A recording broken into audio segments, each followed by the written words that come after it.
Mindset is everything. જો તમને પોતાના પર જ વિશ્વાસ નથી તો દુનિયા ક્યાંથી કરશે?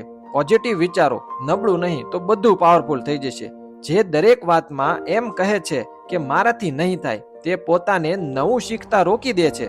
વિચારોને બદલો, કારણ કે વિચારો જ પરિસ્થિતિ બદલે છે. જિંદગી રીબૂટ થશે. જે લેવલની તમારી વિચારશૈલી હશે ને, એ જ લેવલની જિંદગી તમારી સામે આવી જશે. સફળતા સૌપ્રથમ વિચારોમાં બંધાયેલી હોય છે, પછી વાસ્તવિકતામાં આવે છે. આજે છે મારા ચેલેન્જનો દિવસ નંબર 14. હંમેશાની જેમ આજે સવારે વહેલા ઉઠીને યોગ, પ્રાણાયામ અને ધ્યાન કર્યું. 4 લીટર પાણીનો ડેલી ટાર્ગેટ પૂર્ણ કર્યો. પ્રોપર ડાયટ લીધી અને નોકરીએ ગયેલ. બપોરે ખબર પડી કે બા આજે હરિદ્વાર યાત્રામાંથી પાછા આવી જવાના છે, તો હાશકારો થયો કે હાશ, હવે ગાયનું કામ તો ઘટશે. આજના વાંચનથી મેં શીખ્યું, માઇન્ડસેટ એ આખું ભવિષ્ય છે. જેમ તમે વિચારો છો તેમ તમારું જીવન ઘડાય છે. જો તમે આ વાત સાથે સંમત છો તો કોમેન્ટમાં યસ લખો.